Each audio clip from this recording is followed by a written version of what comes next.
ہاں دو لڑکے تو اتنے فضول فضول کام کرتے ہیں ڈیٹس پہ تو اس لیے میں وہ اپنے ہی دھن میں مگن وہ روانی سے بولتے بولتے ایک دم سے چپ ہوتی اسے دیکھنے لگی تو چمکتی نگاہوں سے اسے ہی دیکھ رہی تھی۔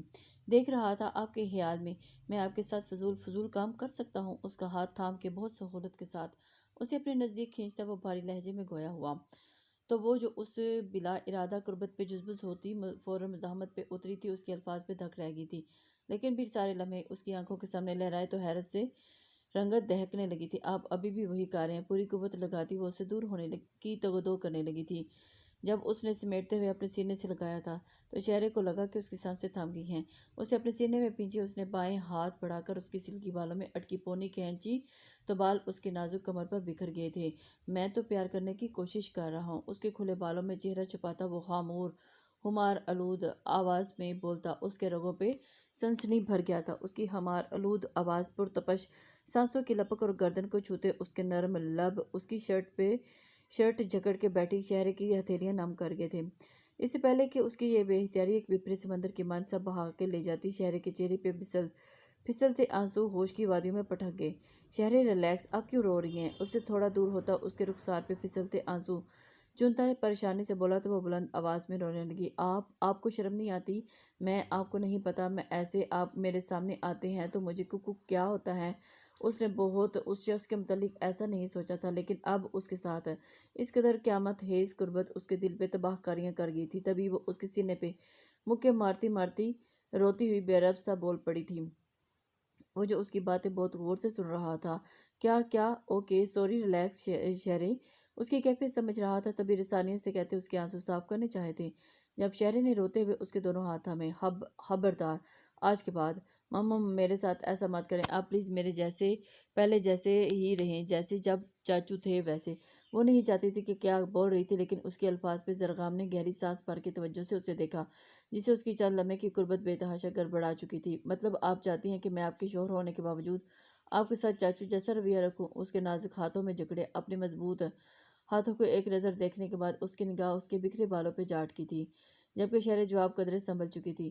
اس کے سوال پہ تھوڑا جزبز ہوئی تھی، لیکن پھر اس کے ہاتھ چھوڑتی سارا اس بات میں ہلا گی۔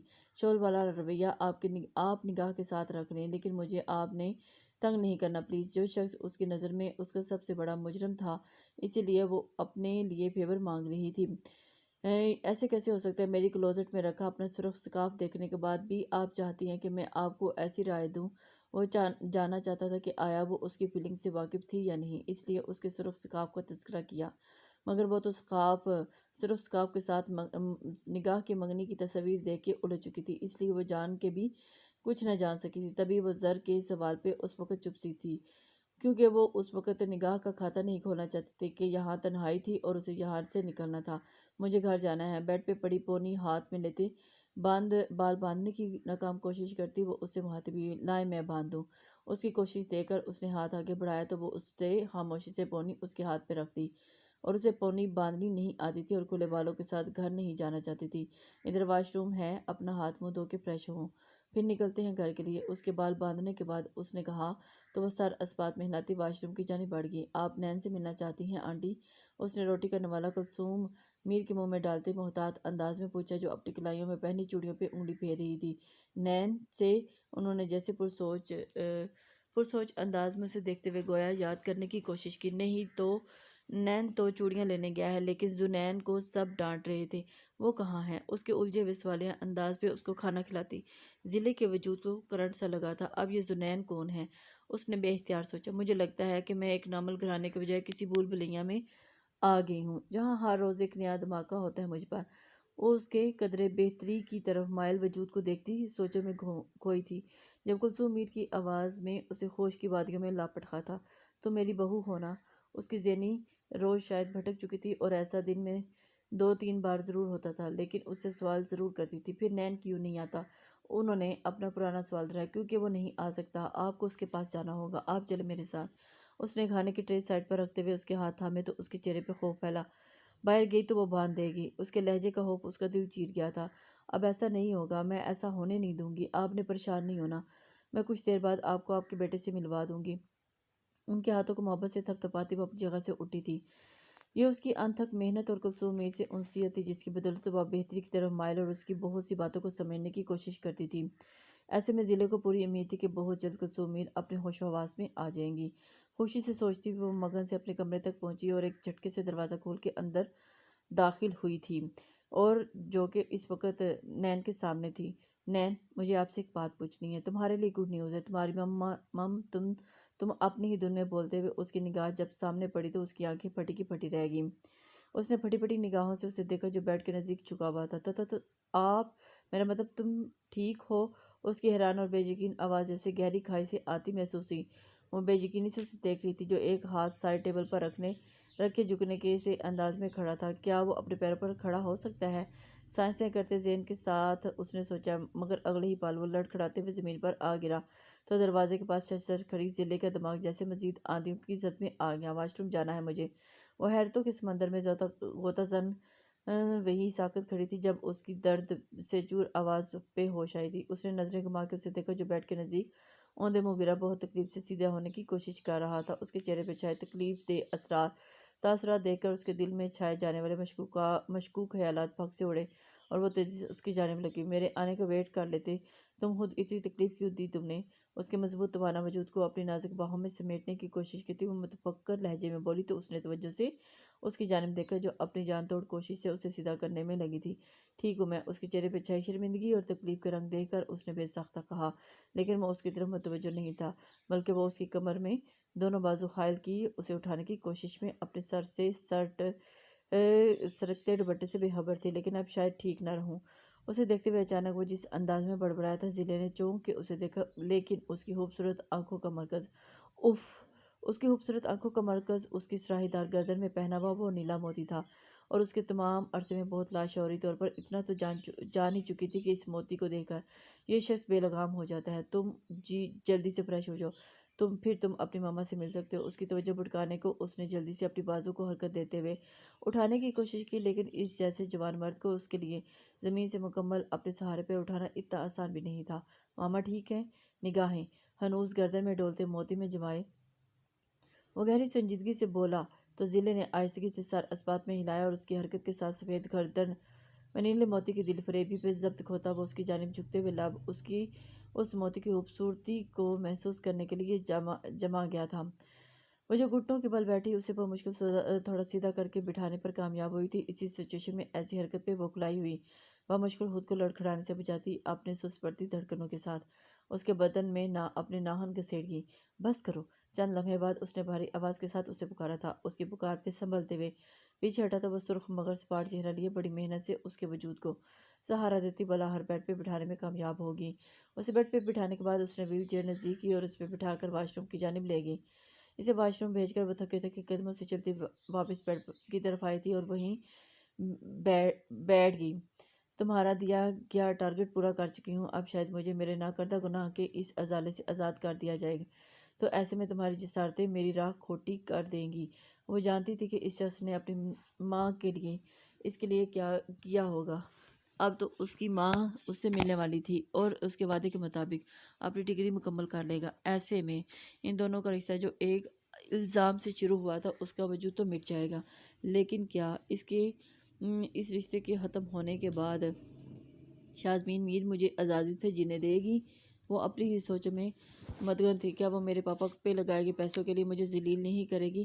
بہت سارے سوال ایک ساتھ ذہن پر حملہ آور ہوئے تو وہ اضطرابی کیفیت میں ادھر ادھر دیکھنے لگی۔ آپ گنے اور ربحان جیسے ایک ساتھ گردیزی ہاؤس میں قدم رکھا تو ان پر پھولوں کی برسات ہونے لگی، کیونکہ ربحان میسج پہ سائرہ بیگم کو بتا چکا تھا۔ بہت بہت مبارک ہو بچے، اللہ پاک خیریت سے خیر کا وقت لائے اور ہمیں دیکھنا نصیب کرے۔ بی جان نے محبت سے اب گنے کے سر جمع اور اسے دعائیں بہت ساری دعائیں دیں۔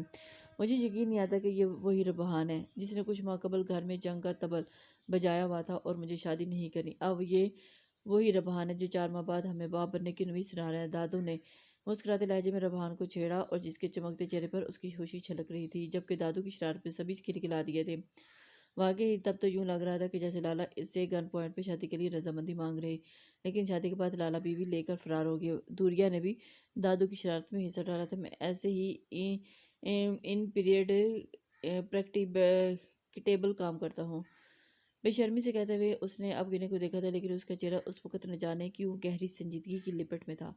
بھابھی، بچے کا نام میں رکھوں گی، زیمل نے اشتیاق سے کہا تو اس کا سنجیدہ چہرہ ہلکی سا گلابہ ہوا، مگر آنکھوں کے تاثرات دیکھ کر وہ الجھا تھا، اور اس کی طرف دیکھ کر وہ ایک دم، الہی خیر، مجرموں کے حلق سے نہ کردہ گناہ تک اگلوا لیتا ہوں، لیکن بیوی کا خوشگوار موڈ برقرار رکھنے سے قاصر ہو، وہ دل ہی دل میں رہا۔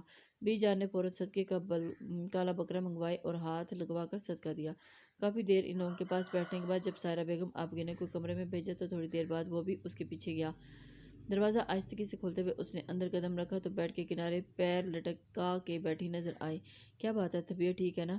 اس کے نزدیک بیٹھتے ہوئے اس نے نرمی سے استفسار کیا تو آپ گنے نے اس کی آواز پہ سلگتی نظر اٹھا کر اس کی جانب دیکھا۔ مجھے ابھی تھانے جانا ہے، لیکن اگر تم ایسی نظروں سے مجھے دیکھو گی تو اللہ میں لیٹ ہو جاؤں گا۔ اس کی خود کی جانب اڑتی نظر محسوس کرتے ہوئے وہ بے باکی سے بولا تو مجھے جان سے گڑبڑا گئی۔ میرے ساتھ بدتمیزی نہ کیا کریں۔ اپنے چہرے پر چھلکتی شرم کی سرخی اس غصے کی دبیز تہہ تک دبانے چاہا تھا۔ میرا ارادہ تو مزید بدتمیزی دکھانے کا ہے، دیکھا نہیں آپ نے ان بدتمیزیوں کو کیسا انمول نتیجہ مل رہا ہے؟ شرارت سے کہتا وہ اس کی جانب جھکا تو آپ گنے نے فوراً اس کے ہونٹوں پر اپنی ہتھیلی جمائی۔ آپ نے مجھ سے شادی کرنے سے انکار کیا تھا؟ وہ جو اس کی ہتھیلی چوم رہا تھا اور اس کے غیر متوقع سوال پہ چونکا۔ نہیں، کیوں؟ حیرت سے استفسار کرتے ہوئے اس نے کلائی پہ لب رکھنے چاہے تھے جب اس سے عارفانہ پہ بگڑتے ہوئے آگوینے نے اس کی کلائی کھینچی۔ جھوٹ نہیں بولے، آپ کے کزنز کہہ رہے ہیں کہ آپ نے شادی سے انکار کیا تھا۔ وہ نہیں جانتی تھی کہ اسے کیا چیز بری لگی تھی، لیکن اس وقت اس پہ غصہ آ رہا تھا۔ ہاں، شادی سے انکار کیا تھا، لیکن تم سے شادی پر نہیں۔ وہ اس کی اس بے موقع گفتگو سے الجھتا ہوا ناپیتوالے جوابات دیتا اس گفتگو کے پس منظر کو جانا چاہ رہا تھا۔ لیکن مطلب آپ کی شادی کسی اور سے بھی ہو رہی تھی؟ اس کے جواب پہ جلدی آپ گنے کی آواز صدمے اور غصے کی شدت سے گویا پھٹنے والی ہو گئی تھی۔ او مائی گاڈ! کیا ہو گیا ہے مسز؟ میری طرف ایک عدد ہی شادی ہوگی، اور وہ بھی صرف تم سے۔ اس نے فوراً پہلے سے اس کی تصحیح کی تھی۔ پھر آپ نے مجھ سے شادی کرنے سے انکار کرنے کی جرأت کیسے کی؟ اور ایسے انکار کے بعد یوں رومانس جاڑے ہیں جیسے میری محبت کے گوٹے گوٹے غرق ہو چکے ہیں۔ اس کے اندر کا غبار کھل کے باہر آیا تو اس کی بات سمجھتے ربحان کے ہونٹوں پر بڑی دل فریب مسکراہٹ پھیلی تھی۔ اب گنے ڈارلنگ، شادی سے انکار اس لیے کیا تھا کہ مجھے کسی فضول رسم کا پروان نہیں چڑھانا تھا، لیکن پھر میں نے سوچا کہ رسم کو پروان چڑھانے کے بجائے اگر پیر صاحب کی پوتی کو لے کر فراغ ہونے پر عشق لڑا لیا جائے تو زیادہ بہتر رہے گا۔ اس نے دونوں ہاتھوں کو زبردستی سے تھام کر اپنے نزدیک کرتا ہوا گمبھیر لہجے میں بولتا اس کی جانب جھکا تو وہ گڑبڑا گئی۔ مجھے اندازہ نہیں تھا کہ میرے عشق سے چڑھتے ہوئے آپ اس عشق کی عادی ہو جائیں گے، اور میرا انکار اس قدر ناگوار گزرے گا آپ پر۔ آنکھوں میں شرارت لیے وہ اس کے نام پر لغو جماتا ہوا سر تپا حیا امیز خجالت میں مبتلا کر گیا۔ ایسا کچھ نہیں ہے، حجاب امیز انداز میں اس نے اس کی تردید کرنی چاہی تھی، لیکن اس کے ہاتھوں تو جیسے قارون کا خزانہ لگ گیا تھا۔ فوراً سے ہنستے ہوئے اسے بے حد نزدیک کرتا اس کے رخسار پر جھکا تھا۔ ایسا بہت کچھ ہے، اس لیے مسز میری بنائی گئی چائے کی پیالی کو منہ سے لگا لیجیے گا تاکہ ہمارا بیٹا عاشق مزاج ہو۔ دل نوازی سے کہتا ہوا اس کے چہرے پہ اپنے استحقاق کے پھول کھلاتا اس کے پاس سے اٹھا تو اس کی قربت لمب سے دہکتا چہرہ اس کی جسارتوں کی یاد کرتی سمیٹ رہی تھی جو آفس کے لیے نکل چکا تھا۔ وہ اپنے تمتماتے چہرے کو تھپتھپاتی لیٹنے کے لیے سیدھی ہوئی تھی کہ اس کے موبائل پر آتی کال نے اسے ساکت کر دیا۔ کیسا لگ رہا ہوں میں باپ بن کر؟ اشتیاق سے پوچھتے ہوئے اس نے ایک نظر ان چاروں کو دیکھا۔ ابھی باپ بنے نہیں ہو، زنین نے تنک کر اسے باور کروایا، اور اس نے گویا ناک پر مکھی سے اڑایا۔ اوکے، کیسا لگ رہا ہوں میں باپ بننے کی خبر پا کر فوراً ہی سوال میں رد و بدل کیا گیا تھا۔ 7 سینگ لگ گئے ہیں نا تمہیں؟ نین نے سنجیدگی سے جواب دیا تو وہ تپ اٹھا تھا۔ ہاں، مجھے بھی کچھ ایسا لگ رہا ہے۔ بہت کمینے ہو تم سب۔ ایک تو اس گڈ نیوز کی وجہ سے تم لوگ اکٹھے ہوئے ہو اور اس پر میری بے عزتی کیے جا رہے ہو۔ اس نے اسے شرم دلانی چاہی جب تپا ہوا بیٹھا زنین بھڑک اٹھا۔ یہ اکٹھا کرنے کا کون سا طریقہ ہے؟ کسی شریف انسان کو اس کے کمرے میں ایسے کون اٹھا کے لاتا ہے؟ اسے رہ رہ کر ان لوگوں پر تاؤ آ رہا تھا۔ شریف انسان کو نہیں لایا جا سکتا، لیکن تم چونکہ شریف نہیں ہو اس لیے تمہیں لے آئے ہیں ہم۔ اس کے اشتعال کے برعکس زرگام کا پرسکون انداز قابل دید تھا۔ میری ٹیچر سے پوچھو کتنا شریف ہوں میں، اس نے ناک چڑھاتے ہوئے کہا تو سب نے سر جھٹکے اس سے بات ہوا میں اڑائی تھی۔ کیا مطلب؟ تم شریف؟ او مائی گاڈ! تو اور اس ٹیچر پہ کیا گزرے گی جب وہ اپنے شریف شوہر کو، جو کہ معذور بھی ہے، کمرے میں غیر حاضر پائے گی؟ نگاہ نے آنکھیں پٹ پٹاتے ہوئے بظاہر بڑی ہمدردی سے استفسار کیا، لیکن زنین کا چہرہ دیکھ کر اس پہ ہنسی چھوٹ گئی۔ ہاں، تم لوگ ہنس لو، وہ پہلے ہی میری طرف سے بہت ہی حملوں کی زد میں رہتی ہے، ایسے میں مجھے غیر حاضر پا کر نہ جانے کیا سمجھے گی۔ اس نے بے چینی سے اپنے گہرے باروں میں انگلیاں پھیری تھی۔ ڈونٹ وری، یہ وقت اس کا خالصتاً اپنی ساس کے نام ہوتا ہے۔ وہ اس وقت وہ تمہیں اتنا سبھی یاد بھی نہیں کرتی۔ ربحان نے ایک دفعہ پھر سے اس کے دل جلانے میں کوئی کسر نہ چھوڑی تھی۔ تبھی اس نے بے دریغ ایک مکہ اس کے شانے پر رسید کیا۔ تم کب نکل رہے ہو کراچی کے لیے؟ ربحان کی خاطر مدارت کے بعد اس نے نین سے پوچھا، جو نگاہ کے نزدیک ہی صوفے پر برجمان تھا۔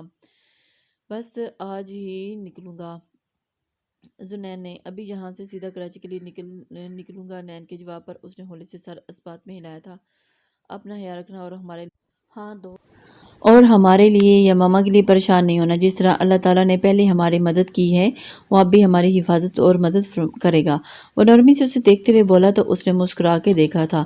تم گھر میں کب اپنی ڈائیورس کی بات کرو گے؟ ربحان نے مونگ پھلی کے دانے منہ میں ڈالتے ہوئے زر کی جانب رخ کیا تھا۔ آج ہی کوشش کروں گا تاکہ نین کے کراچی سے آنے تک بظاہر نگاہ اپنی عدت مکمل کر لے۔ اس کے سنجیدگی سے کہنے پر فضا میں ایک دم بوجھل ہو گئی تھی۔ یہ ایسا موضوع تھا جس پر بات ہمیشہ انہیں شرمندگی اور اذیت کا شکار کر دیتی تھی۔ اس رشتے کی خوبصورتی اور پاکیزگی کو اپنے مطلب کے لیے استعمال کرنے کا گلٹ انہیں جکڑ لیتا ہے۔ میں نکلتا ہوں اب، کیونکہ مجھے ان چال باز میر برادراز کے خفیہ ٹھکانوں پر ریڈ مارنی ہے۔ اور اپنے گھٹنوں پہ ہاتھ جماتا وہ اچانک درائی خاموشی کو توڑتے ہوئے اپنی جگہ سے اٹھ کھڑا ہوا تھا۔ محترم ذوالنورین، کیا آپ میرے بازوں میں اٹھنا پسند کریں گی تاکہ جلد از جلد مس ابراہیم کے پاس پہنچ جائیں؟ اس کے پاس ٹھہرتا وہ ڈٹھائی اور بے شرمی کے ریکارڈ توڑتے ہوئے بولا تو وہ زنین کے فوراً کشن اس کے منہ پہ پھینکا تھا۔ انتہائی کوئی بے شرم اور کمینہ انسان ہے تو۔ اس نے اس لمحے پر بے شمار دفعہ خود کو ملامت کی تھی جب اس نے ربحان کے سامنے ضلع کو مس ابراہیم کہہ کے مخاطب کیا تھا۔ تب کا دن تھا اور آج کا دن تھا کہ وہ اسے اس نام سے بہت چھیڑتا تھا۔ یار ایک بات تو بتاؤ، دوریا آج پھر سے گردیزی ہاؤس میں ہی قیام پذیر ان لوگوں کے ساتھ مووی دیکھ رہی تھی جب اچانک کچھ یاد آنے پر بول اٹھی تھی اور پھر ایک دم سے پریشان ہوئی تھی۔ دوریا کے ذہن میں اس کی باتیں گھوم رہی تھیں۔ نظر اسکرین پر جمائے مشعل نے ہنکار بڑھا، کوئی بندہ اگر کسی ایسی جگہ بار بار جائے جہاں اس کا کوئی کام نہ ہو تو اس کا کیا مطلب ہو؟ اپنے اندر ہوتی خود بت کو اس نے لفظوں کا روپ دینے کی کوشش کی تھی۔ مشعل جو اس کی طرف دیکھ کر ایک دم سے ہل پڑا کہ سیدھی سی بات ہے، بندہ کوئی بہت ہی ویلی قسم کا ہے۔ اسکرین پر نظر جمائے مشعل نے پوری سنجیدگی سے جواب دیا تو وہ سخت بدمزہ ہوئی تھی۔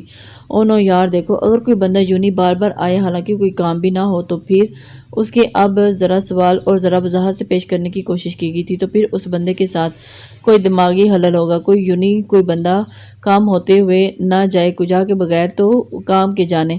بنا کسی دیر کے مشعل نے پٹخ کے جواب دیا تھا۔ اس کا دوریا کا دل چاہتا کہ اپنا ماتھا پیٹ لے یا واقعی اس بات کو سچ تسلیم کر لے کہ اس شخص کے ساتھ کوئی دماغی خلل ہے۔ او میری ماں، بندہ کسی جگہ بغیر مقصد کے نہیں جاتا۔ اگر کام نہ ہونے پہ آپ کہیں جاتے ہو تو مطلب یہ ہے کہ آپ وہاں کسی شے سے انسیت رکھتے ہو۔ اس کا منہ دیکھ کے زیمل نے اب کی مووی سے نظر ہٹا کر اسے جواب دیا تھا تو وہ سوچ میں پڑ گئی تھی۔ ہاں یہ ہو سکتا ہے کہ اس بندے کو یونی کی کوئی لڑکی پسند ہوگی۔ حتمی نتیجے نکال کے وہ پرسکون ہوتی مووی کی جانب متوجہ ہوئی تھی جب ربحان گردیزی، آفاق میر اور عبد الرحمن کے بنائے گئے خفیہ ٹھکانوں پر ریڈ مار کے اسی لمحے ذوالقرنین میر سپیر سائیں کے نام سے بننے والی فیکٹری جو اس وقت بند پڑی تھی کو آتش نظر کر چکا تھا اور ذوالنورین میر صوفے پر بیٹھا دھڑکتے دل کے ساتھ اپنی ماں کا منتظر تھا جب زرغام ملک اور نگاہ واحدی گویا ایک کٹہرے میں کھڑے آنے والے وقت کے لیے خود کو تیار کر رہے تھے۔ میں نگاہ کو ڈائیورس کرنا چاہتا ہوں۔ اس کے ہونٹوں سے نکلنے والے الفاظ اس پل وہاں موجود افراد کی سماعتوں پہ بم کی طرح پھٹے تھے اور ایسے ہی بم ملک منزل میں موجود اپنے پیپرز کی سماعتوں میں بھی پھٹا تھا جب آئلہ نے فوراً فون کال کر کے اسے اطلاع دی تھی، شہری زلالہ نگاہ کو ڈائیورس دے رہے ہیں۔ آئلہ کے بوکھلائے ہوئے لہجے میں دی گئی اطلاع اسے بھی حیران کر گئی تھی۔ یہ کیسے ہو سکتا ہے؟ چہرے ملک کا پورا وجود ہل کے رہ گیا تھا۔ کیا؟ وہ ایک دم سے حیران ہوتی ہوئی اس کی بات سن رہی تھی۔ زلالہ نگاہ کو ڈائیورس دے رہے ہیں؟ بار بار اس پھٹی پھٹی نگاہوں سے اسکرین کو دیکھتی شہری کے کانوں کو گویا دھماکے ہو رہے تھے۔ زلالہ نگاہ کو ڈائیورس دے رہے ہیں؟ بار بار اس جملے کی تکرار اس کی سماعتوں سے ٹکرا رہی تھی۔ بہت سارے جان گسل لمحوں کے بعد وہ خود کو حرکت دینے کے بعد کوشش کرتی سیدھی ہوئی تھی اور کپکپاتی ٹانگوں کے ساتھ اپنے سفید پیروں میں سلیپر ڈالنے لگی تھی۔ زلالہ نگاہ سے شادی کے لیے آغا جان سے جگڑ رہے تھے۔ اس کی ڈبڈبائی آنکھوں نے اس کے کانپتے پیروں کو دیکھا تو سماعتوں میں ایک دفعہ پھر سے جیسے ڈنگ مارا گیا تھا۔ نگاہ کی زر سے رخصتی اور شہرے کا نکاح ایک ہی دن ہوگا۔ بمشکل اٹھنے کی کوشش کرتی وہ وحشتناک کی سرگوشیوں کی باز گشت سے جیسے پاگل ہو رہی تھی۔ میں زر ضرور تم سے ناراض ہوتی اگر وہ زرغام اور تم شہرے کی آنکھوں میں فرنٹ سیٹ پر بیٹھے ملک اور بیک سیٹ پر نگاہ واحدی کو بٹھاتے۔ زرغام ملک کی شب لڑائی تو نفرت کی ایک زوردار لہر اس کے پورے وجود میں دوڑ گئی تھی۔ اسے سمجھ نہیں آتا جس لمحے کبھی جو میں نے آپ کی نظروں کے ارتکاز کے باعث آپ کے نرم گوشے محسوس کیا ہو اس پر لعنت ہو۔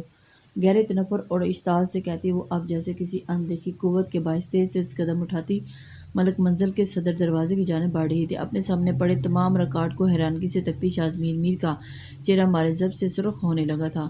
اسے سمجھ نہیں آ رہی تھی کہ یہ اتنا بڑا دھوکہ کیسے آئی کانٹ بلیو ایسے کیسے پاسبل ہے۔ نہ کوئی ریکارڈ نہ کوئی فوٹیج۔ وہ حیرانگی کے ہنڈولے ڈولتی ہوئی خود کلامی کے انداز میں بڑبڑائی تھی، جبکہ ایسا کچھ حال ان دونوں بھائیوں کا بھی تھا جو اس کے سامنے بیٹھے تھے۔ افاق پتہ کرواؤ کہ آیا ذوالقرنین واقعی کچھ سال پہلے مار گیا تھا نا؟ نہ جانے اس کے دماغ میں کیا سمائی کہ وہ اچانک افاق میر سے مخاطب ہوئی اور اس کی بات سن کے چونک گئے تھے۔ بھابھی، اس کے زندہ ہوتے ہوئے بھی زرغام ملک اور نگاہ واحدی کا نکاح ممکن نہیں تھا۔ اس نے گویا باور کروانے کی کوشش کی کہ نگاہ کا کسی اور سے نکاح ہو جانا یہ ثابت کر رہا تھا کہ نین مر چکا ہے۔ پھر کون ایسا ہے جو ہمارے ناک تلے سے ہمارے خواب چرانے کی جرت کر رہا ہے؟ وہ بھڑک اٹھی تھی۔ جس پیسے کے لیے وہ انسانیت کے نچلے درجے سے بھی گر چکی تھی، اس پیسے کا کھو جانا اسے پاگل کیے دے رہا تھا۔ اپنی جذباتیت پر قابو رکھو شازمین میر، ہمیں بہت چلاکی سے دیکھنا ہوگا کہ کون ہے جو ہمارے درمیان رہ کے ہمیں ڈاج دے رہا ہے۔ عبدالرحمن میر نے اسے شانت رہنے کی تلقین کی کیونکہ جذباتیت کام بگاڑ سکتی ہے۔ وہ جوک شوہر کی بات سن کر اس نے بمشکل خود پہ ضبط پاتے کمپوز لہجے میں کہنا شروع کیا تھا، اور جب عبدالرحمن میر کا موبائل گنگنا اٹھا ہیل اس نے بولنا چاہا ہی تھا کہ دوسری جانب سے ملنے والی خبر اس کا رنگ سیاہ پڑا تھا۔ کمانڈ کون کر رہا ہے؟ جن لمحوں کے بعد اس نے ڈوبتی ہوئی آواز کے ساتھ پوچھا تو جواباً سننے والے نام نے گویا سر تا پا سلگتی بھٹی کی نظر کر دیا ہو۔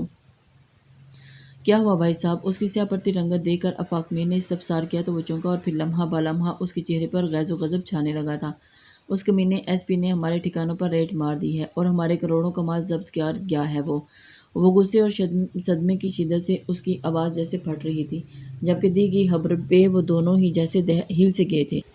یہ کیا ہو رہا ہے؟ ہمارے اکاؤنٹس کا خالی ہو جانا، سپیر سائن کی فیکٹری کا جل جانا، اور اب ہمارے ٹھکانوں پر اچانک ریڈ۔ یہ سب اتفاق نہیں، ہم یقیناً کسی سازش کا شکار ہو رہے ہیں۔ کڑیوں سے کڑیاں ملاتی شازمیر بلند آواز سے دھاڑی تو افاق میر نے سنجیدگی سے اس کا چہرہ دیکھا تھا۔ میرے خیال کہ ایک دفعہ پھر بخت خان کو بلانے کا وقت آ چکا ہے۔ اس کی سرد آواز پہ دونوں چونکے اور پھر تائیداً سر ہلایا تھا۔ ٹھیک کہہ رہے ہو تم، لیکن اس سے قبل سپیر سائن کے آدمی سے کہو کہ اس ایس پی کو جلدی سے ٹھکانے لگواؤ۔ شازمیر نے نفرت انگیز لہجے میں کہا تو وہ سر اس بات میں ہلا گیا، جبکہ آفس کی گرے دیواروں پر تعصب انداز انہیں تکتی رہ گئی تھی۔ پرجوش کسی خوفزدہ دل کے ساتھ وہ چپ سی کلثوم میر کا ہاتھ پکڑے انہیں ذوالنورین کے کمرے کی طرف لے کے جا رہی تھی، جو ان کی ساری باتیں سن رہی تھیں۔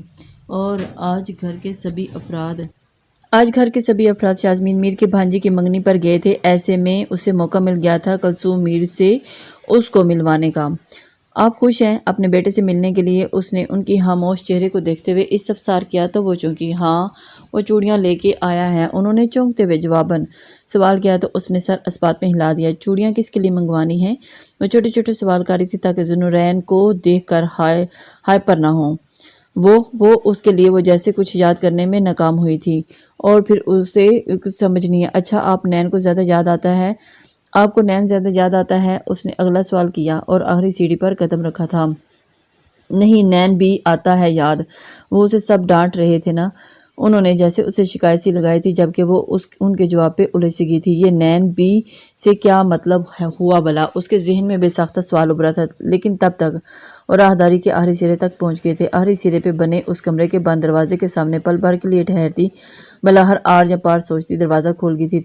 دروازہ کھول کے اماں کلثوم میر سے انسیت ہونے کے بعد بھی وہ انہیں اماں کہنے لگی۔ وہ اپنی اماں کو بھی یہی کہا کرتی تھی۔ کا ہاتھ تھامتے وہ اندر داخل ہوئی تو نظریں اس پہ گئیں جو حسب معمول صوفے پر بیٹھا شال میں چھپی ٹانگوں پہ نظریں جمائے بیٹھا تھا۔ آئیں اماں، ان سے ملیں، یہ آپ کا بیٹا ہے۔ مسکراتے ہوئے لہجے میں ذوالنورین کی جانب اشارہ کرتے ہوئے وہ بولی تو کلثوم میر توجہ سے اس کی جانب دیکھنے لگی تھی۔ جبکہ ذوالنورین میر کی آنکھیں اس پل اپنے آنسو ضبط کرنے کی کوشش میں سرخ ہو رہی تھی اور چہرہ بھی تپنے لگا تھا۔ یہ میرا بیٹا ہے، انہوں نے ضلع کی جانب دیکھتے جس انداز میں استفسار کیا، ذوالنورین کا دل چاہا کہ وہ پھوٹ پھوٹ کے روئے اور ان لوگوں کا حشر کر دے جن لوگوں کی وجہ سے آج وہ لوگ اس حال میں تھے۔ جی اماں، یہ آپ کا بیٹا، یہ آپ کا نین ہے نا؟ اس نے اپنے لفظوں پہ زور دیتے ہوئے کہا تو اس کے خوبصورت چہرے سے الجھن سی پھیلی۔ مما، اس نے بھیگے لہجے میں ماں کو پکارا تھا، بس نہ چاہ رہا تھا کہ کسی طرح اٹھ کے ان سے لپٹ جائے، لیکن مما، اس نے پھر سے انہیں پکارا تو ان کی بھیگی آواز اور نم پلکیں اسے نہ جانے کیوں رنج میں مبتلا کر گئیں۔ تبھی وہ ان کا ہاتھ تھام کر اس کے نزدیک لے گئی اور اس کے پاس بیٹھتے ہی ذوالنورین میر نے لپک کے انہیں اپنے مضبوط بازوؤں میں سمیٹتے ہوئے اپنے سینے سے لگایا تھا اور پھر نہ جانے کس کس دکھ کو یاد کرتا وہ شدت سے رو دیا تھا۔ اسے اس بات سے غرض نہ تھی کہ دنیا کہتی ہے مرد روتے نہیں ہیں، جبکہ اس پل اس کا دل اپنی ماں کی آنکھوں کے لیے میں اپنے لیے اجنبیت دیکھ کر اتنے زور سے رونے کو چاہ رہا تھا کہ اس لمحے اذیت دہل جائے۔ بس کرو پلیز، اماں پریشان ہوں گی۔ اسے اس طرح دیکھ کر اس کے نزدیک کھڑی ذیلے چہرے پہ آنسو بے آواز بہنے لگے تھے، لیکن پھر کلثوم میر کا خیال کر کے اس نے روتے ہوئے ذوالنورین کے کندھے پر ہاتھ رکھا تو وہ ہوش میں آیا۔ آپ ٹھیک ہے نا؟ خود کو سنبھالتے ہوئے وہ تھوڑا پیچھے ہوتے اس کے چہرہ اپنے ہاتھوں کے پیالوں میں لیتا محبت اور فکر مندی سے گویا ہوا تھا۔ چوڑیاں لائے ہو؟ اس کے سوال کو نظر انداز کر کے انہوں نے سوال کیا تھا۔ ان کا ذہن بس 2 پوائنٹس پہ سٹک ہو چکا تھا۔ جس دن اس کے ساتھ یہ حادثہ پیش آیا تھا تب انہوں نے نین کو نگاہ کے لیے چوڑیاں لانے کا کہا تھا اور اس کے سوٹ کے ساتھ دینے کے جانا تھا، اور سب کے الزامات کی زد میں کھڑا ذوالنورین میر۔ چوڑیاں نین کے لے آئے گا، میں آپ کے لیے لایا ہوں بہو، لایا ہوں نا۔ آپ کے ہاتھ چومتے ہوئے وہ نسبتاً ہلکے پھلکے انداز میں گویا ہوا تو اس کے نزدیک کھڑی ذیلی کو جیسے جھٹکا سا لگا۔ یہ وحشت، یہ نین کون اور کتنے ہیں؟ اس کے ذہن میں بے سخت سوال ابھرا۔ یہ بہو ہے آپ؟ اس کی بات پہ انہوں نے اشتیاق سے ذیلی کی جانب دیکھا، اشارہ کیا تو ان کے سامنے بے بانک دہل اس بات کا اعتراف کرنے والی ذیلی ذوالنورین کے سامنے اس سوال پہ جزبوز سی ہوگی۔ جی، یہ بہو ہے آپ کی۔ ایک گہری نگاہ اس کے فیروزی سمپل سے فراق اور پاجامے کے ساتھ ہم رنگ دوپٹے میں ملبوس ذیلی پہ ڈالتے ہوئے اس نے بہو پہ زور دیا تو وہ نامحسوس انداز میں اپنا دوپٹہ ہاتھوں میں کھینچنے لگی۔ یہ بہت پیاری ہے۔ اگلے ہی لمحے ذوالنورین کی گرفت سے اپنا ہاتھ چھڑوا کے انہوں نے اس کے ہاتھ کو تھام کر کلائی میں پہنی چوڑیوں کو چھوا تو اس کا خوبصورت چہرہ گلابی پڑنے لگا۔ جی بہت، مختصر مگر گہرے لہجے میں دیا گیا جواب۔ اس پہ مستعد بہت سے رنگ لیے آنکھوں میں لپک اس کی گلابی چہرے کو مزید رنگوں سے بھرنے لگی تو اس نے جلدی سے اس کی گرفت سے اپنا ہاتھ چھڑوانا چاہا تھا۔ اماں، آپ اپنے بیٹے سے باتیں کریں، میں آپ کے لیے کچھ کھانے کو لاتی ہوں۔ اس نے وہاں سے کھسکنا چاہا تھا لیکن انہوں نے بجائے ہاتھ چھوڑنے کے اسے نزدیک کھینچا تو وہ چار نچار صوفے کے سامنے پڑے میز پر بالکل ان کے مقابل بیٹھ گئی۔ آپ میرے ساتھ رہیں گی نا؟ اب ذوالنورین نے ماں کا دھیان اپنی جانب مبذول کروانا چاہا کیونکہ وہ دیکھ رہا تھا کہ ذیلی پزل ہو رہی ہے اور پھر وہ اپنی ماں سے نہیں وہ پھر پھیر باندھ دیتی ہے۔ وہ ایک دم سے خوفزدہ ہوتی اس کے سینے میں چھپنے لگی تو اس کی آنکھیں مارے اشتعال کے دہکنے لگے۔ وہ ایسا کچھ نہیں کرے گی، آپ پلیز، آپ یہاں میرے ساتھ والے کمرے میں رہیں نا، آپ کا بیٹا ہوں تو اتنی بات تو نہیں مانیں گی۔ وہ انہیں ان کے ہی انداز میں ڈیل کرنے لگا تھا۔ اتنے سالوں سے وہ ماں کی آنکھوں میں اجنبیت دیکھ رہا تھا، آج ذیلی کی کوششوں سے یہ اجنبیت کم تھی، اس لیے اس نے اپنی کوشش دہرائی تھی۔ وہ مارے گی تو نہیں؟ انہوں نے ڈرتے ڈرتے پھر سے پوچھا۔ کوئی بھی آپ کو نہیں مارے گا، میں آپ کے پاس ہوا کروں گی اور پھر آپ یہاں ہمارے پاس رہیں گی تو نین بھی جلدی سے چوڑیاں لے کر آ جائے گا۔ آپ کے ذیلی نے اس کی حالت دیکھ کر نرم لہجے میں کہنا شروع کیا تھا۔ تو میرے پاس رہوگی؟ انہوں نے اس کی چوڑیوں کو چھوتے ہوئے سوال کیا تو اس نے فوراً سر اثبات میں ہلایا اور اس کا اثبات میں کا سر ہلتا ہوا دیکھ کر اس کا بے لگام اسٹوڈنٹ اسے گھور کے رہ گیا تھا۔ پھر شازمیر کے آنے سے پہلے ذیلی نے ذوالنورین کے کہنے پر اپنے ساتھ والے روم کلثوم میر کے لیے تیار کروا کے انہیں وہاں لٹا دیا۔ Thank you. ساری تگ و دو کے بعد ابھرتی رات کے وقت جب وہ کمرے میں آئی تو گمبھیر لہجے میں کہے گئے الفاظ پہ چونک گئی تھی۔ وہ کم سے کم ان سے ان الفاظ کی توقع نہ رکھتی تھی، تبھی اسے عجیب سا لگا تھا۔ یہ تمہارے لیے نہیں تھا، یہ تمہاری کسی ڈیل کے لیے تھا، یہ فقط ایک ماں اور اس کے بیٹوں کے لیے تھا۔ میں جانتی ہوں والدین اولاد کے لیے کتنی اہمیت رکھتے ہیں اور جس سچویشن میں اماں ہیں وہ سچویشن اولاد کے لیے کس قدر تکلیف دہ ہوتی ہے میں سمجھ سکتی ہوں۔ میں نے بس اسی تکلیف کے احساس کو کم کرنے کی کوشش کی ہے۔ نرم اور سنجیدہ لہجے میں بولتے بولتے نہ جانے کیوں اس کا لہجہ رندنے لگا تھا۔ اسے بہت شدتوں سے اپنی مری ہوئی ماں اور بیمار باپ کا خیال آیا تھا جس کے باعث آنسو بے لگام ہونے لگے تھے۔ ذوالنورین جو ماں سے مل کر بھی خود کو ادھورا محسوس کر رہا تھا، آج ماں بیٹے نے آج ماں نے میرا بیٹا کہہ کر ماتھا نہیں چوما تھا۔ وہ ضلع کو روتے ہوئے دیکھ کر سیدھا ہوا تھا۔ جو روئیں گی تو مرنے والوں کو تکلیف ہوگی، اور زندہ ہیں ان کے دلوں کو بھی اذیت ہوگی۔ وہ بظاہر ان کے والدین کا حوالہ دیتا اسے یہ نہ کہہ سکا کہ اسے اس کے آنسوں سے تکلیف دے رہے ہیں، مگر اس کی بات سن کر وہ آنسو پوچھتی اپنا کمبل اٹھانے لگی تھی کہ آج رات اپنی ساس کے پاس سونا تھا۔ ملک ہاؤس کا صدر دروازہ کھولتے ہی ہال میں داخل ہوئی تو خلاف معمول وہاں آج سناٹا کا راج تھا، اور یہ شاید زر کے کیے گئے دھماکے کے باعث تھا، اور اس کے اندر امڑتا اشتعال مزید گہرا ہونے لگا تھا۔ وہ بنا رکے تیز تیز قدم بڑھانے لگا۔ تیز تیز قدموں سے سیڑھیاں چڑھنے کے بعد اس کے کمرے کے سامنے آ رکی جہاں اس نے بچپن کی خوشگوار پل گزارے تھے، مگر اس وقت یہی کمرہ انتہائی برا لگ رہا تھا، اس لیے بنا کوئی لحاظ اور مروت رکھے اس نے ایک دھاڑ سے دروازہ چوپٹ کھولتے ہوئے اندر قدم رکھا تھا۔ زرگام جو کچھ دیر قبل پہلے ہی نیچے والوں کے ساتھ گویا ایک محاذ پر لڑکے اپنے کمرے میں آ کے صوفے پر ڈھیر ہوا تھا، وہ اچانک آفتاب پہ آنکھیں کھول کے ناگوار سے دروازے کی جانب دیکھنے لگا، مگر کھلے دروازے کے بالکل وسط میں بگڑے تیوروں کے ساتھ کھڑی شہرے کو دیکھ کر اس کی آنکھوں میں چھائی ناگواری پل بھر میں اڑن چھو ہوئی تھی۔ اسے دیکھ کر وہ بے ساختہ اپنی جگہ سے کھڑا ہوتا اس کی جانب بڑھنے لگا۔ کبھی مجھے لگتا تھا کہ ملک ہاؤس میں سب سے کیئرنگ اور لونگ زرگام چاچو ہیں، لیکن آج مجھے احساس ہوا کہ ملک ہاؤس میں سب سے زیادہ بے غیرت گھٹیا ترین انسان زرگام ملک ہے۔ نفرت انگیز لہجے میں لفظ چبا چبا کر بولتی وہ گویا لفظوں کا بیلچہ اس کے منہ پر مار گئی، جس کی ضرب سے اس کا خوبرو چہرہ پل بھر میں سیاہ پڑا تھا۔ آپ اتنے گھٹیا انسان ہوں گے میں نے سوچا بھی نہیں تھا، کبھی نہیں سوچا تھا۔ آپ کو شرم نہیں آتی ایک لڑکی کی زندگی تباہ کرتے ہوئے؟ پہلے تماشا بنا کر ان سے شادی کی اور پھر ان سے دل بھرا تو ایک منصوبے کے تحت خود سے کم عمر لڑکی سے شادی رچا لی، اور اب انہیں ڈائیورس کر رہے ہیں آپ؟ وہ بلند آواز میں دھاڑی تو زر کے کمرے کے ملحقہ کمرے میں مکینکا کی آواز اس کے کانوں میں دوڑی تھی، جو چوکھٹ پہ کھڑی شہرے کو دیکھ کر گم ہو گئی تھی۔ اپنے لفظوں کے چناؤ پہ غور کریں شہرے، اس کے لفظوں کے تماچوں سے سرخ ہوتا چہرہ زرگام نے شدت ضبط سے سرد لہجے میں فقط اتنا ہی کہا تو وہ مزید سلگی۔ آپ اپنی انسانیت سوز حرکتوں پہ غور کریں مسٹر زرگام ملک، اگر آپ یہ سمجھ رہے ہیں کہ ایسی اوچی اور گھٹیا حرکت کرنے کے بعد آپ میرے ساتھ ہنسی خوشی زندگی بسر کر لیں گے تو اس خوش فہمی سے نکل آئیں، کیونکہ میں آپ جیسے خود غرض اور خود پرست شخص پہ تو تھوکنا گوارا بھی نہیں کرتی۔ نفرت اور لحاظ کے ہر حد کو پار کرتی وہ متنفر لہجے میں بولتی گویا اس کی سماعتوں میں پگھلا ہوا سیسا انڈیل گی، جبکہ لفظوں کی کاٹ اس قدر گہری تھی کہ اسے خود کو برچھیوں سے کٹتا ہوا محسوس کرتا بلند آواز میں دھاڑا تھا۔ چہرے دونوں ہاتھوں کو مٹھیوں کو زور سے پیچھتے ہوئے وہ سرخ ہوتی آنکھوں سے اسے گھورتا دو قدم آگے بڑھا تو چہرے کو یکلخت اس سے خوف محسوس ہوا۔ جائیں یہاں سے فوراً۔ وہ ایک بار پھر سے گرجا تھا، اور اس کی گردن اور کنپٹی کھنچی ہوئی رگیں اس کے اشتعال کا واضح اعلان کر رہی تھی۔ آپ یوں مجھے ہراساں نہیں کر سکتے، میں تب تک یہاں سے نہیں جاؤں گی جب تک آپ نگاہ کو ڈائیورس دینے سے انکار نہیں کر سکتے۔ نہیں، اس کی آنکھوں سے نکلتے شرارے، پھینچی ہوئی مٹھیاں، بلند آواز، گہری سانسیں اور سرخ چہرہ اسے شدید خوفزدہ کر گئے تھے، لیکن اس سمے کمزور نہیں پڑنا چاہتی تھی۔ تبھی خود کو ہمت دلاتی سپاٹ لہجے میں بول رہی تھی جب عقب سے آتی نسوانی آواز پہ اس کے لفظوں کو بریک لگی تھی۔ وہ نہیں بلکہ میں ڈائیورس لے رہی ہوں اس سے۔ وہ کچھ کہنا چاہتی تھی، مجھے کچھ کہنا چاہتی ہو تو؟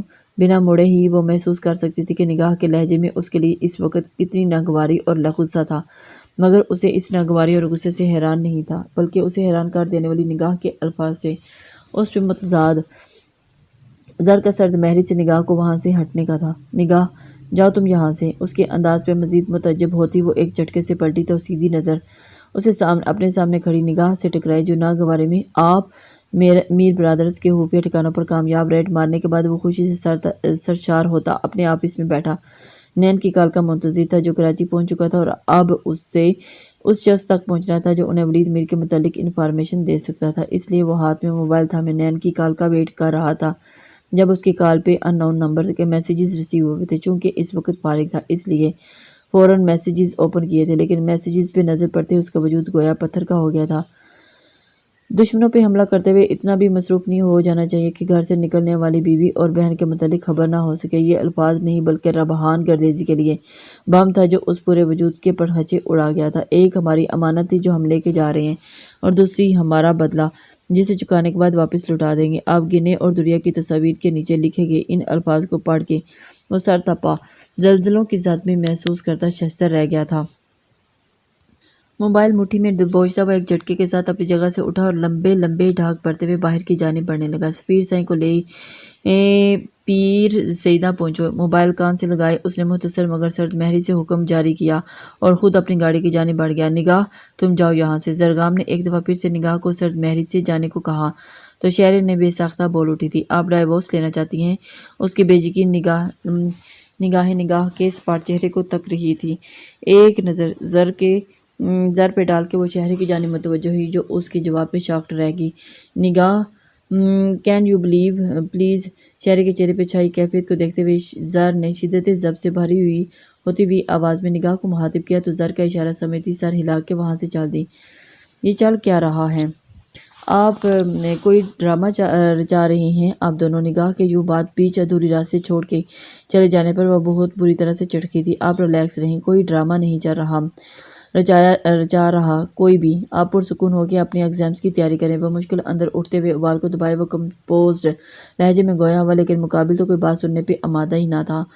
کیا مطلب آپ کا؟ میں پرسکون رہوں؟ اور وہ 2 قدم آگے بڑھی اور اپنے آپے سے باہر ہوتی ایک دم سے اس کی شرٹ کو دونوں مچھیوں میں زور سے جھنجھوڑتی ہوئی روتے ہوئے بولی تھی، کیوں کیا مجھ سے نگاہ کے رخصتی والے دن نکاح رہنے دیتے، مر جانے دیتے، مجھے یوں نہ کرتے؟ اس لمحے کے اس نے جانے کون سے دکھ ہرے ہو چکے تھے۔ وہ شدتوں سے روتی ہوئی اس کی شرٹ جھنجھوڑ رہی تھی اور